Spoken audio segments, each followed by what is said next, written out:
तो hello guys, मैं Gagan and welcome to my YouTube channel Wrestling Slammer. तो क्या हमें फ्यूचर में जॉन सीना और सेथ रॉलिंस एक ही टीम में देखने को मिलने वाले हैं, और क्या सच में विंस मैकमैन प्लान कर रहे हैं WWE को खरीदने का? आज हम इसके बारे में बात करने वाले हैं, लेकिन उससे पहले प्लीज गाइस वीडियो को लाइक कर दो और चैनल को भी सब्सक्राइब कर दो। तो कल मैंने बताया था कि जोनाथन कोचमैन का कहना है कि WWE को खरीद सकते हैं विंस मैकमैन, और ये बात जोनाथन कोचमैन को उनके किसी सोर्स ने बताई है। तो रिसेंटली TKO ने इस खबर का रिप्लाई दिया है, जहाँ बताया जा रहा है कि उनके कोई भी प्लान्स नहीं है फिलहाल WWE को सेल करने के। तो विंस मैकमैन अगर खरीदना भी चाहते हैं फिर से WWE को, तो TKO से नहीं बेचेगी। TKO को WWE फिलहाल अच्छा खासा प्रॉफिट बना के दे रही है, तो फिलहाल तो TKO WWE का साथ नहीं छोड़ने वाला और विंस मैकमैन को कोई और रास्ता ढूंढना पड़ेगा। वैसे प्रॉफिट की बात कर रहे हैं तो हाल ही में WWE ने night of champions pay per view Saudi Arabia Riyadh से अनाउंस किया था। कल इसका पोस्टर भी रिलीज किया गया था, जिसमें हमें जॉन सीना देखने को मिल रहे थे। इसी के साथ कल इस पेपर व्यू की टिकट्स भी सेल पर डाली गई थी, और 2 घंटे के अंदर अंदर 25,000 से ज्यादा टिकट सेल हो चुकी हैं, और नाइट ऑफ चैंपियंस अब सोल्ड आउट हो चुका है।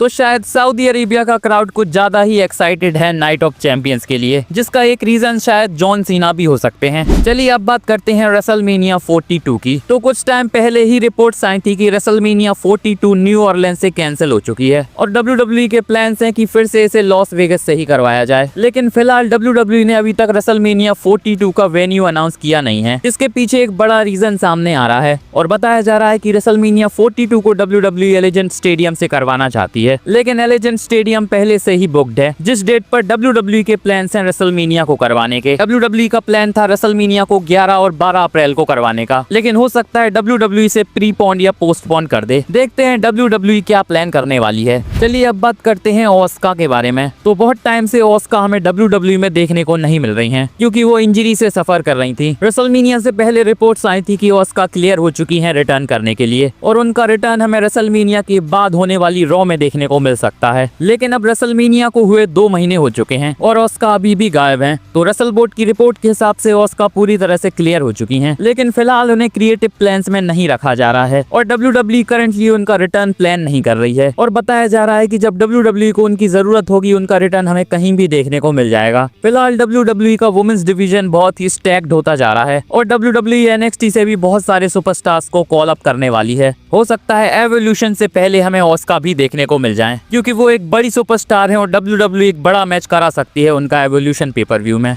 चलिए अब बात करते हैं स्मैकडाउन के बारे में। तो कुछ टाइम पहले रिपोर्ट्स आई थी कि WWE स्मैकडाउन को फिर से 2 घंटे का करने का प्लान कर रही है, और बताया जा रहा था कि जून मंथ में हमें ऐसा देखने को मिल सकता है। लेकिन रेसलबोर्ड की करंट रिपोर्ट के हिसाब से WWE का फिलहाल ऐसा कोई भी प्लान नहीं है। बताया जा रहा है कि WWE फिलहाल बहुत खुश है 3 घंटे के स्मैकडाउन से। इसी के साथ USA नेटवर्क भी चाहता है कि स्मैकडाउन को 3 घंटे का ही रखा जाए। तो फिलहाल दोनों पार्टीज खुश हैं, तो चांसेस कम है कि स्मैकडाउन को फिर से 2 घंटे का किया जाएगा। वैसे रॉ से कंपेयर किया जाए तो स्मैकडाउन की हालत फिलहाल ठीक नहीं चल रही है, तो अगर WWE स्मैकडाउन को 3 घंटे का ही रखने वाली है, तो उन्हें अब कुछ नया करने की जरूरत है। चलिए अब बात करते हैं गोल्डबर्ग के बारे में। तो जैसा कि हमें पता है कि गोल्डबर्ग जल्द ही अपना रिटायरमेंट मैच करने वाले हैं, जहां पॉसिबिलिटी है कि उनका मैच हमें सैटरडे नाइट मेन इवेंट में देखने को मिल सकता है, जो कि जुलाई 12 को हमें देखने को मिलेगा। तो रिसेंटली गोल्डबर्ग ने एक इंटरव्यू में उनके बेस्ट सुपरस्टार्स की लिस्ट बताई है, जो कि फिलहाल उनके फेवरेट हैं, जिसमें उन्होंने Logan Paul, Bron Breakker, Randy Orton और सेथ रॉलिंस का नाम लिया है। लेकिन चौंकाने वाली बात है कि यहाँ गोल्डबर्ग सेथ रॉलिंस का नाम ही भूल गए थे, लेकिन उन्हें ये याद था कि वो बेकी लिंच के हस्बैंड हैं, और उनका कहना था कि बेकी लिंच का हस्बैंड उनका फेवरेट है। फिलहाल फैंस इस बात से बहुत चिड़े हुए हैं कि सेथ रॉलिंस गोल्डबर्ग के फेवरेट की लिस्ट में है, लेकिन उन्हें उनका नाम ही याद नहीं है, और शायद सेथ रॉलिंस भी इससे खुश नहीं होंगे। वैसे गोल्डबर्ग ने रिसेंटली एक पिक्चर भी डाली है उनके बेटे गेज गोल्डबर्ग के साथ, जहां हमें गेज गोल्डबर्ग का टैटू भी सिमिलर देखने को मिल रहा है गोल्डबर्ग की तरह। तो शायद वो भी अपने पिताजी के नक्शे कदम पर चलने वाले हैं। हो सकता है गेज गोल्डबर्ग हमें फ्यूचर में रेसल करते हुए भी नजर आ जाएं।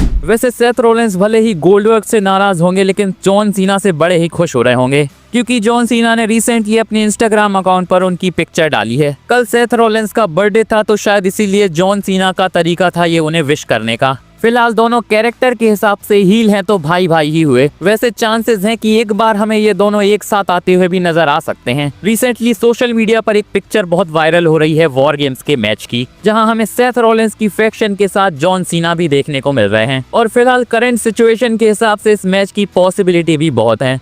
सेथ रॉलिंस और जॉन सीना फिलहाल अपने अपने ब्रांड के मेगा हील हैं, तो ये एक बहुत बड़ा मैच हो सकता है अगर WWE से वॉर गेम्स में करवाने वाली है तो। और अगर CM पंक और रोमन रेंस अपोजिट टीम में होंगे तो हमें रोमन रेंस और जॉन सीना का भी इंटरेक्शन देखने को मिल जाएगा। देखते हैं फ्यूचर में ये मैच रियलिटी में बदलता हुआ नजर आता है या नहीं। कमेंट में बताओ आपको क्या लगता है। बाकी मेरी वीडियो अच्छी लगी हो तो प्लीज इसे लाइक कर दो और मेरे चैनल रेसलिंग स्लैमर को भी सब्सक्राइब कर दो यार, और बेल आइकन को भी दबा दो ताकि मेरी वीडियो की अपडेट आप तक पहुंचती रहे। मिलते हैं नेक्स्ट वीडियो में, धन्यवाद।